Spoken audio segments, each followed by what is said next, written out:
I bumped the paper into the microphone, and it made more noise than it really deserved. Let me put it that way. Hey, folks, my name's Fred Wood, and I'm one of the clergy who serve here, and I'm pleased to be helping Lance deliver his message by giving him a great position. Set him up and take him home. But it's you who are here to listen, to be nourished by them. And I want to situate you with some words, what we call an invitation to worship. These are words that are intended to pull you away from the world you just pulled away from. If you've been thinking about worries and problems, they will be there in an hour. They will not go away, so you can afford to turn them off for just a little while. But that doesn't mean we ignore the issues. It means we attend. Remember the word attend? You give yourself an attention to them. Yesterday was the end of the month of Ramadan for our Islamic friends, a day marked by Eid al-Fitr, the great holiday of feasting. It's their Thanksgiving, not for surviving the month of prayer and fasting, but for having enjoyed it. For Muslims, Ramadan is a festive season, including the fasting. And so I turned to some words by the great Pakistani Indian poet Saadi from the 19th century, who reminds us of what transcends Islam, Christianity, any religion which reaches to our humanity. At one point he wrote, "To worship God is nothing other than to serve the people." Shall I read that to you again? To worship God is nothing other than to serve the people. It does not need rosaries, prayer carpets, or robes. All people are members of the same body, created from one essence. If fate brings suffering to one, the others cannot rest. I pray that as this hour ends, that some of the truth of that lingers with you into the week before you, that if you see suffering, that you do not rest, but rise in love and service, and thereby worship in both spirit and truth. Worship is a curious phenomenon. We don't do anything like it in the rest of the week, like standing up and singing in front of God and everybody. But we do that, and that's what makes it worship in some ways. So I invite you now, as you rise up in the way that you can, either in body or in spirit, to sing these words crafted from the words of Paul in his letter to the Corinthians, "Though I may speak with bravest fire," number 34 in your hymn book. Join with me as we share our responsive reading, words from the great American essayist and philosopher Ralph Waldo Emerson. "We have a great deal more kindness than is ever spoken. The whole human family is bathed with an element of love, like a fine ether. How many persons we meet in houses whom we scarcely speak to, whom yet we honor and who honor us. How many we see in the street or sit with the church, whom though silently we warmly rejoice to be with. Read the language of these wandering eye beams. The heart knoweth. Good morning. It is a good morning, and we are here a little earlier than is customary for those of us who worship at Fountain Street Church, but it is still 10 o'clock. Lunch is approaching, and that's one of the things I'm warning you about. There is lunch, but you got to pay to get it. Either you have paid already in support of my fundraiser, or you can do so today, and I will tell you all about 180 miles of foot-weary beauty through the English countryside. So do stick around. Other things that go on are listed in your order of worship. You can find them back here. I don't want to tell you too many things because we have so much good to listen to. I do want to say that I'm mindful as I read the responsive reading of the custom among rug weavers in Afghanistan and Persia always to insert a mistake lest one aspire to perfection. So I wanted to let you know that that word should have been ether, but we put in the I just so it wouldn't be perfect. There you go. And so I welcome you to Fountain Street Church, a liberal and independent church for almost 150 years. And if you're here for the 700th time or just for the first 7 minutes, you belong here. Welcome to Fountain Street Church.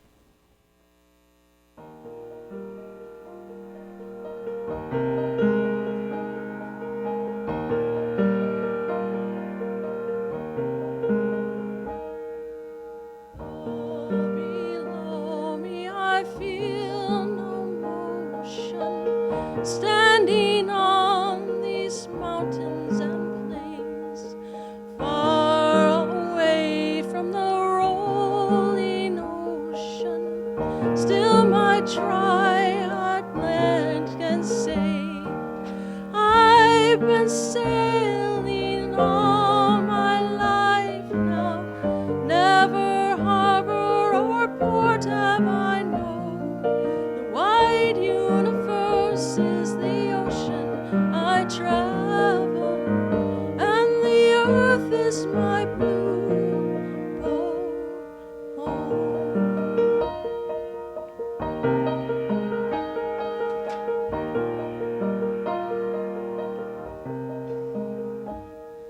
Sun, my sail, and moon, my rudder, as I ply the starry sea, leaning over the edge in wonder, casting questions into the deep, drifting here with my ship's companions, all we kindred pilgrim souls, making our way by the lights of the heavens in our beautiful blue boat home.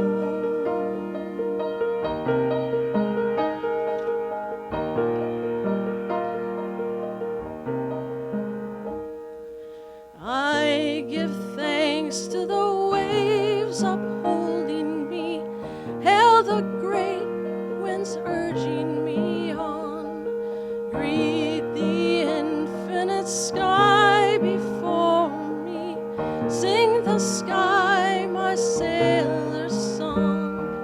I was born upon the phantoms, never harbor nor port have I known. The wide universe is the ocean I travel, and the earth is my blue boat home. The wide universe is the ocean I travel, and the earth is my blue boat home.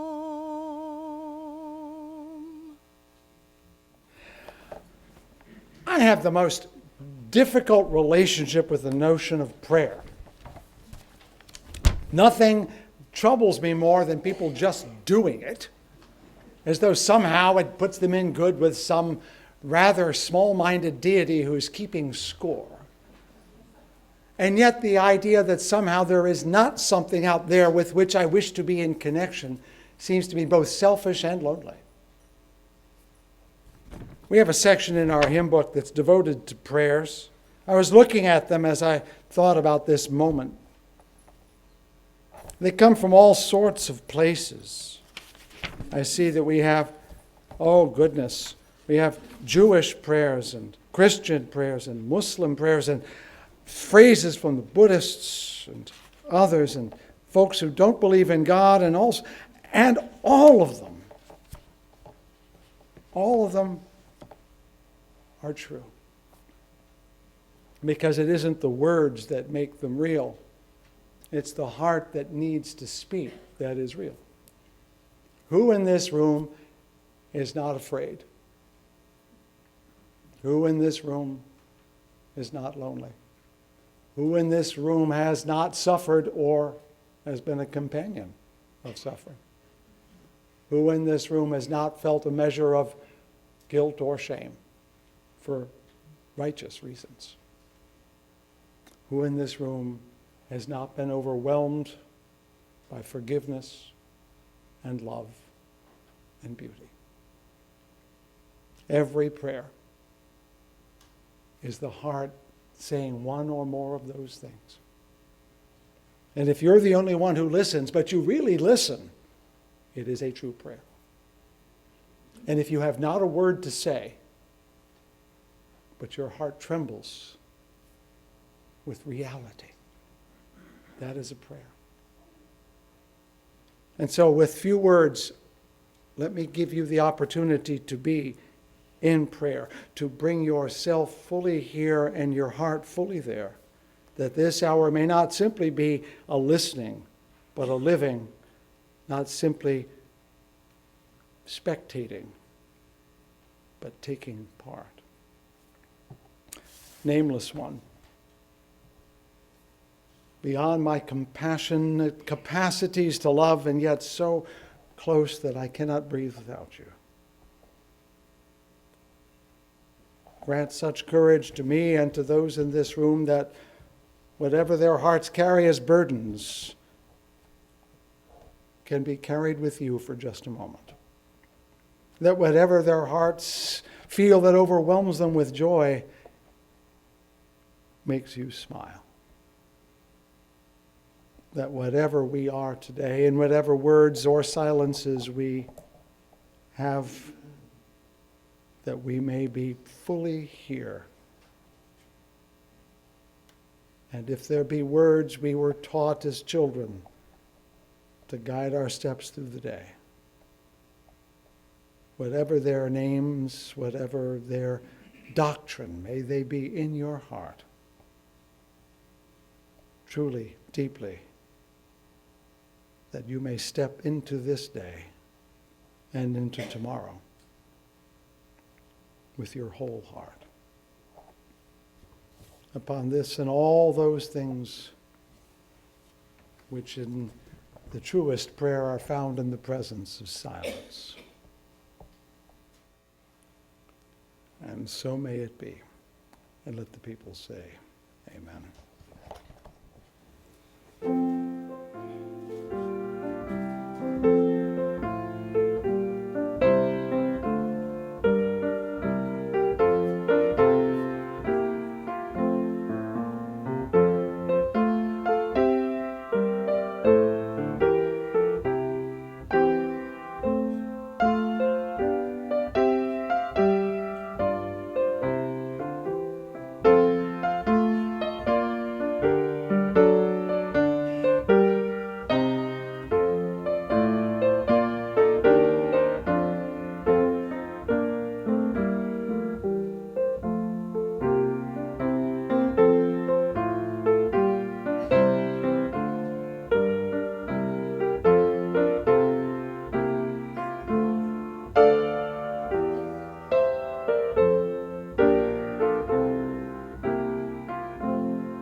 I never saw a moor, I never saw the sea, yet I know how the heather looks, and what a wave must be. I never spoke with God, nor visited in heaven, yet certain am I the spot as if the chart were given.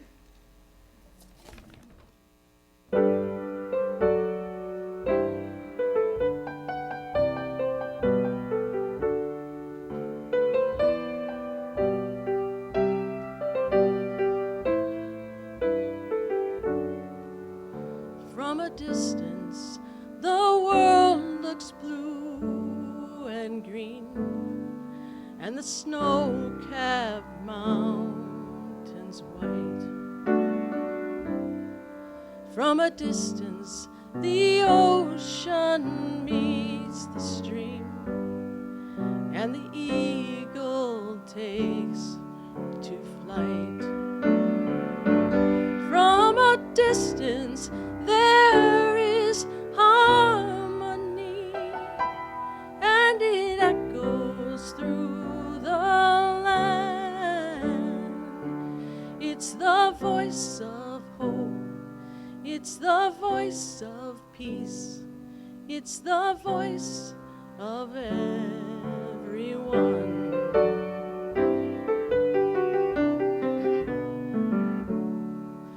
From a distance, we all have enough, and no one is in need. There are no guns, no bombs, no disease, no hungry mouths to feed. From a distance, we are instruments marching in the common band, playing songs of hope, playing songs of peace. They're the songs of everyone. And God is watching us. God is watching us. God is watching us from a distance.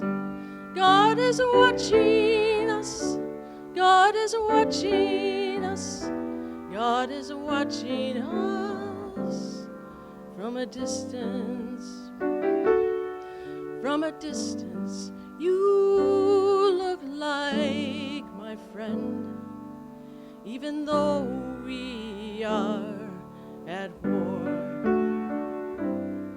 From a distance, I just cannot comprehend what all this fighting is for. From a distance, there is harmony, and it echoes through the land.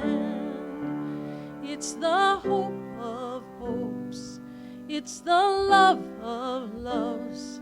It's the heart of everyone. It's the hope of hopes. It's the love of loves. It's the song of everyone. And God is watching us. God is watching us. God is watching us from a distance.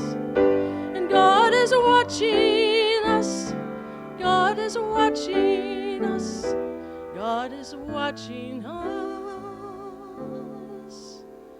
from a distance.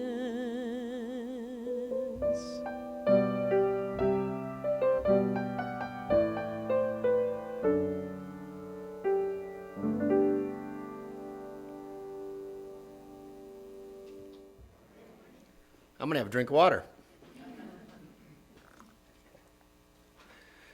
Thank you so much, Amy, for the beautiful singing, and thank you, Adelaide, for your words. My name is Lance Werner. I'm the director of the Kent District Library, and I am so honored to be with you today. So normally when I speak, I talk about library stuff, and surprise, surprise, today I'm talking about library stuff. But there are points that I want to make sure that I made. So I'm going to be reading a little bit, which is uncharacteristic of me, but I think it's important. So let's start at the beginning, because that's usually a good place to start. How did I get here today?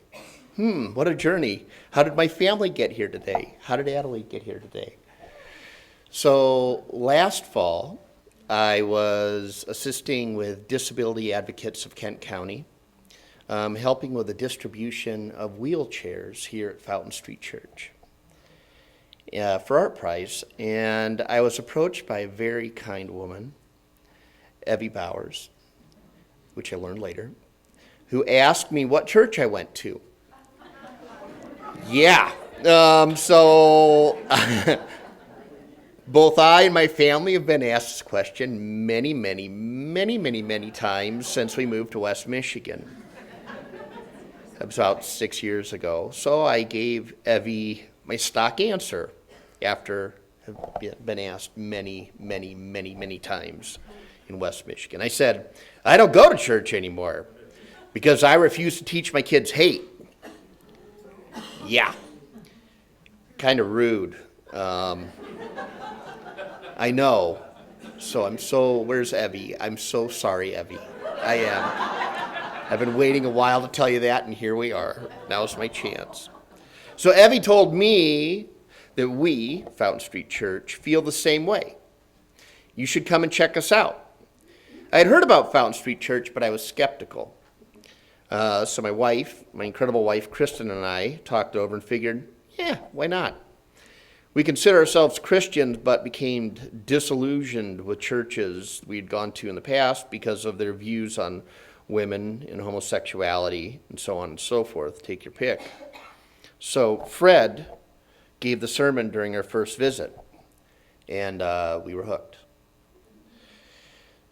So we've since heard a number of different sermons from all of the ministers and folks at Fountain Street Church and have been transformed by all. Carol Questra asked me if I would consider, thank you, Carol, if I would consider speaking here today, and I jumped at the chance. Carol's become a dear friend to our family and has helped me so much with today's service. I got to tell you, I've done a lot of speaking, but this is terrifying. So I would like to thank her daughter, Amy, as well for beautiful singing, and I'd like to thank the entire Fountain Street staff and its ministers for helping me today. I want to thank you all, and I want to let you all know that I feel like my family and I were adrift, and you threw us a life ring. So now I'm going to talk about work. I'm going to begin talking about work by talking about Colossians 3:23, which says, whatever you do, work it with all of your heart, as working for the Lord, not for human masters. So my feelings about work are thus in life. I won the life lottery, and while I didn't receive a big cardboard check or a fat bank account, I did manage to win the things that I deem even more precious. I have a family that I love and I adore who love me. I have friends that deeply and selflessly care for me and I for them. I have a job that I love with all of my heart. The beautiful thing about Fountain Street Church is that it allows us all to take a spiritual journey under our own terms. I consider myself a Christian with a little c. And like many Christians, believe that some people are not lucky enough to find their true calling. I have found mine. The quote from Colossians sums up my feelings about what I do and what we do at the Kent District Library as a whole. We do the work. There's an old saying that a life lived in service to others is a life well lived. I believe this to be true with all of my heart. I am blessed to work with people and for people on work that we are all passionate about. I consider the KDL board, my coworkers, all of them, our volunteers, and the people that we serve as family. I am never alone when I go to work. I am always among friends. And I believe that we can change the world and make it a better place together. One of our underlying work philosophies is to leave the world in a better place than where we found it. That's our mission. My hope for everyone here is that you are either working in a capacity that is your calling, or you're on an endeavor to find your calling. You will know it when you found it, because your work will feel like prayer. Another great sermon, Fred. Now I want to talk about libraries and tyranny. I've heard people say that libraries are an outdated concept. I've heard that everything is on the internet and libraries are a waste of taxpayer money. Although I don't verbally say it, because it'd be rude, sorry again, Evie, I think both of these assumptions are short-sighted and untrue. If they were true, then presumably the Kent District Library would see a corresponding drop-off in business. The opposite's happening. We are busier than ever. I blame the current world state of affairs on widespread ignorance that's perpetuated via the internet and news. We live in an era of alternative facts and fake news. While the truth exists, currently many people seem to be ignoring it. Taken directly from the book, Tyranny for Dummies. I made that title up. Don't try to look it up in your library. The best way to control a people is to ensure their ignorance. They become more compliant and complacent. They will stop questioning the status quo and stop believing anything other than what they are told by those that are in power. This is why throughout history, tyrants have gone out of their way to destroy people's access to information. Throughout history, tyranny has sought out and tried to destroy free thinkers and those that are educated. From the Nazis to the Taliban to North Korea, it's all the same. It has always been the same. I am baffled as to why we, the human race, always seem to fall in the same hole. Information is power, and controlling the dissemination of information is a means of wielding power. Tyranny is a boat that floats best on a sea of ignorance and complacency. Libraries are the lighthouses in that dark and foreboding sea. Libraries like Jesus, Christian with a little c, love everybody and represent everybody. We represent all viewpoints equally. There's nothing in our collection that is good. There is nothing in our collection that is bad. Institutionally, we do not take sides. Our enemy is ignorance. So where does kindness and love and empathy figure in this whole, I almost feel like I should pound the podium here, but I won't because it'll sound like thunder. KDL has another unofficial motto. It's that we exist to further all people. So what does that mean? It means that we endeavor to fulfill people's lives by facilitating their connection with experiences, literary and more, that have genuine meaning to them and enrich them. We also recognize that we will be the most successful in this effort by delivering our service interpersonally with kindness, empathy, and love. Furthermore, we think that delivering service based on these three tenets, so simple yet so hard to reach, it seems, we can, by delivering service on these tenets, we can also bring more kindness and empathy and love into a world that sorely needs it. We are the people that we serve, and we strive to have meaningful, caring, and genuine relationships. We seek a place where coming to the library feels like coming home. We strongly feel like this environment is the most conducive to learning, not just learning about the world, but also learning how to be kind, how to be empathetic, and how to love. In short, how to be the best parts of being human. This ideology is a natural fit for us. I found that people that work in public libraries are motivated by altruism and a desire to make the world a better place by serving others. I work with and for the best people that I know, and we work to further humanity. So how did the whole thing with kindness, empathy, and love start? I try, and sometimes I fail, to live my life with these notions in mind. It was not always this way. I've lived an interesting life that has been filled at times with extreme physical and emotional pain. I don't think my journey's been unique. Everyone deals with or has dealt with their own demons, or sometimes they haven't.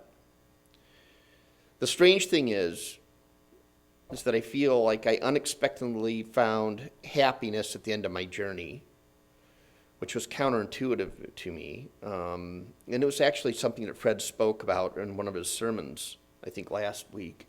I found happiness at the end of this journey of pain and suffering. And I learned that sometimes pain brings focus on what matters. And I decided that kindness, love, and empathy matter. It's our hope at the Kent District Library that no person crosses the threshold on the way out of one of our branches and leaves with a sense of being lonely or uncared for. we care for them all. We aim to lift everyone who we come into contact with, intellectually and emotionally, sometimes even physically. Here's a little tidbit you might not have known. KDL has trained all of its employees on first aid and CPR and have 80 AED devices at all of our branches, and we are on the precipice of training all of our employees on how to give Narcan. Anyway, we made this decision to do this about 3 years ago. And since we've made this decision, we've saved 5 children's lives. So you come to KDL, you're among family who care about you in every way. And it's a great place if you're going to have a heart attack. I mean, we're ready for you. We're ready for you.